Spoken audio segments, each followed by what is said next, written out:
Sir আমরা mutual fund সম্পর্কে বিভিন্ন অ্যাডে আমরা একটা জিনিস খুব কমন দেখি যে নিচে ডিসক্লেমার করে কোনো লিফলেট হোক, কোনো আইপিএল অ্যাডভার্টাইজমেন্ট বা বিভিন্ন জায়গায় অ্যাডভার্টাইজমেন্টে একটা জিনিস আমরা খুব কমন দেখি যে নিচে লেখা থাকে ডিসক্লেমার দিয়ে কি মিউচুয়াল ফান্ডস আর subject to market risk, please read all document carefully before investing. তো এইটা যদি অ্যাকচুয়ালি যদি ইনভেস্টিংটা যদি আমরা এটা যদি হচ্ছে আপনার যদি রিস্ক অ্যাসোসিয়েটেড থাকে, রিস্কি প্রোডাক্ট হয়, তাহলে এটা আমরা কেন আমরা মিউচুয়াল ফান্ড আমরা ইনভেস্ট করবো? মানে তুমি ঠিক বলেছো সরবানু, যে এখানে একটা ডিসক্লেমার সব জায়গায় দেওয়াই থাকে যে mutual fund are the subject to market risk, please read all documents carefully before investing. দেখো, যে কোনো প্রোডাক্টে আমরা যখন সিগারেট যারা ইউজ করে ওখানেও লেখা থাকে যে এটা কজ অফ ক্যান্সার হতে পারে, এরকম টাইপের ডিসক্লেমার প্রত্যেকটা প্রোডাক্টের নিয়ম, যে যদি ওখানে রিস্ক ফ্যাক্টর থাকে কিংবা হেলথ রিগার্ডিং যদি কোনো খারাপ থাকে সেখানে আমাদেরকে ডিসক্লেমার দিতে হয়। কিন্তু এবারে রিস্ক আমরা শুধু এই আরআইএসকে রিস্কটাকে দেখছি, কিন্তু অ্যাকচুয়ালি রিস্ক বলতে গেলে আমাদের মিউচুয়াল ফান্ডে মোটামুটি ইনভেস্টিংয়ের অনেকগুলো টাইপের রিস্ক থাকে। রিস্ক মোটামুটিভাবে বলতে গেলে প্রায় 5টা রিস্ক থাকে। প্রথমত যেটা তুমি বললে যে মার্কেট রিস্ক, এটা কি বলছে, শুধু রিস্ক না, মার্কেট রিস্ক। তারপরে থাকে কি ক্রেডিট বা ডিফল্ট বা সিকিউরিটি রিস্ক, তারপরে থাকে ইন্টারেস্ট রেট রিস্ক, তারপর থাকে লিকুইডিটি রিস্ক, আর তারপর আরেকটা হয় ইনফ্লেশন রিস্ক। তো অনেক টাইপের রিস্ক থাকে, আমি প্রত্যেকটা রিস্কের ব্যাপার নিয়ে বলি। দেখো, প্রথমে যেটা মিউচুয়াল ফান্ড বলছে subject to market risk. Market risk মানে কি, এটা ডেফিনেটলি মার্কেট রিস্ক প্রোডাক্ট। কারণ কি, মার্কেটে এটা আমরা আমাদের মিউচুয়াল ফান্ডের থ্রু দিয়ে আমাদের স্টক মার্কেটে ইনভেস্টেড করি আমরা। তো এখানে কি হয়, মার্কেট সবসময় ভোলাটাইল হয়, এবং ভোলাটাইল আওয়ার ফ্রেন্ড। ভোলাটাইল, এই যে ভোলাটিলিটিটাকে সবসময় আমাদেরকে ইউজ করা দরকার। কারণ আজ যদি মার্কেট নিচে আছে, তো সেই জায়গায় ইনভেস্টমেন্ট করলে আমরা মিউচুয়াল ফান্ডে কি হবে, আমরা যে টাকাটা ইনভেস্ট করবো ওতে অনেক বেশি ইউনিট আমরা অ্যাকুমুলেট করতে পারবো। এই জন্য দেখা যায় যদি আমরা 20 বছরের কোনো মিউচুয়াল ফান্ডে ইনভেস্টমেন্ট করি, তার মধ্যে যে টোটাল 20 বছরের যে ইউনিট আমরা গ্যাদার করি বা অ্যাকুমুলেট করি, তার মধ্যে 5 বছরে তার 60 to 70% প্রথম 5 বছরে তার ইউনিট অ্যাকুমুলেট হয়ে যায়। বাকি 30 to 40% আমরা বাকি 15 বছরে অ্যাকুমুলেট করি। এর মানে কি, এর মানে হচ্ছে প্রথম 5 বছরে আমাদের যে অ্যামাউন্টটা, যে ভোলাটাইল ব্যাপারটা থাকে, ভোলাটিলিটিটা থাকে, তখন আমরা রুপি কস্ট অ্যাভারেজিং খুব ভালোভাবে করতে পারি।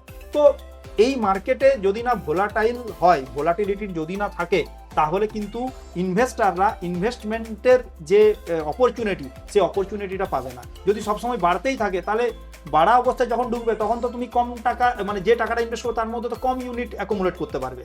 তাই মার্কেটে সবসময় এরকম ভোলাটাইল থাকাটাও দরকার, এবং যে ভোলাটাইল ব্যাপারটা থাকে, ভোলাটিলিটিটাকে আমাদের ইউটিলাইজ করা দরকার, এবং আমরা আমাদের ক্লায়েন্টসকে ওই ভোলাটিলিটি মার্কেটের মধ্যে কিংবা ডাউন মার্কেটের সময় কখন কি হবে ইনস্ট্রাকশন দিই এবং তাদেরকে গাইড করি।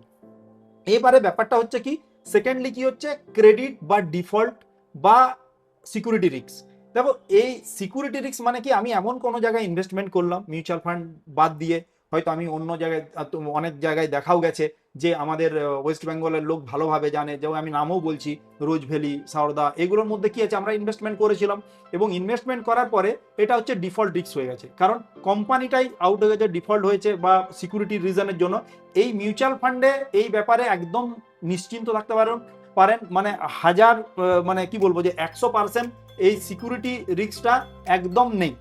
কারণ কি, সেবি মনিটরিজ করে, পুরোপুরি সেবির আন্ডারে জিনিসটা হয়, এবং এখানে আজ পর্যন্ত মিউচুয়াল ফান্ডের হিস্ট্রিতে যে মিউচুয়াল ফান্ডে কোনো ডিফল্ট করলো বা কোনো স্ক্যাম হয়েছে মিউচুয়াল ফান্ডের নামে, এই ধরনের কোনো কিছু না। হ্যাঁ, রিস্ক আছে, মার্কেট রিস্ক। আজকে 1 লাখ টাকার ইনভেস্টমেন্ট করেছি, সেটা কোনো কারণে 90,000 হয়েছে, আবার 1 লাখ টাকাটা 1.5 লাখ হয়ে গেছে, 1,20,000 হয়ে গেছে, বিভিন্ন টাইপের হতে পারে, ওই রিস্কটা থাকতে পারে, ডিপেন্ড অন মার্কেট।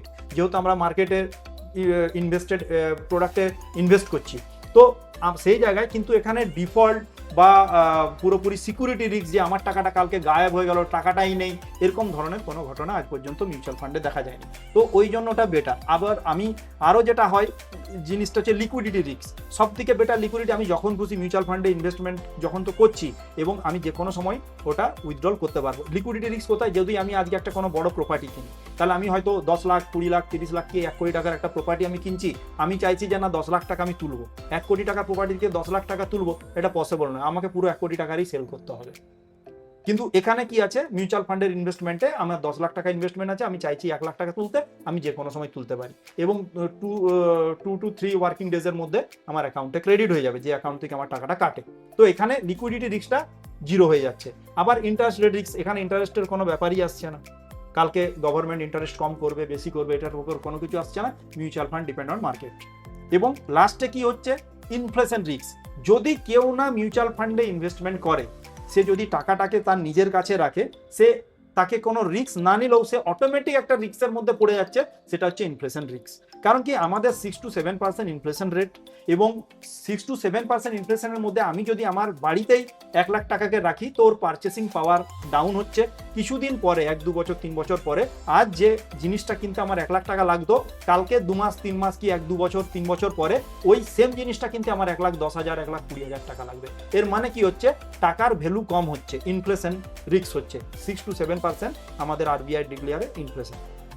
তো এই রিস্কটার থেকে বাঁচতে গেলে এমন কোনো প্রোডাক্টে আমাদেরকে ইনভেস্টমেন্ট করতে হবে যেখানে আমাদের ক্রেডিট ডিফল্ট বা সিকিউরিটি রিস্ক নেই, লিকুইডিটি রিস্ক নেই, এবং ইন্টারেস্ট রিস্কেরও কোনো কিছু সে ধরনের নেই, অনলি মার্কেট রিস্ক আছে। কারণ মার্কেট রিস্ক না থাকলে আমরা ইনফ্লেশন রিস্কটাকে বিট করতে পারবো না। তাই এমন কোনো জায়গায় প্রোডাক্ট আমাকে ইনভেস্টমেন্ট করা দরকার যেখানে ইনফ্লেশনের থেকে বেশি, মানে অ্যাটলিস্ট 9-10% রিটার্ন আমার ইয়ারলি জেনারেট হয়। আর এটার মধ্যে সবথেকে বেস্ট আমাদের মিউচুয়াল ফান্ড। তো মিউচুয়াল ফান্ড সহি হে, মানে সত্যি মিউচুয়াল ফান্ড সহি হে, এখানে কোনো আজকের ডেটে ডাউট নেই। ইন্ডিয়াতে এখন সবদিকে যদি ভালো এবং বেটার যদি কোনো মানে ইনভেস্টমেন্ট যদি প্রোডাক্ট থাকে, তো মিউচুয়াল ফান্ড বেস্ট। এবং সবদিকে আবার মিউচুয়াল ফান্ডের এই মার্কেট রিস্কটাকে কভার করার জন্য এসআইপি বেস্ট, কারণ এখানে আমরা রুপি কস্ট অ্যাভারেজিং এর বেনিফিট পাবো।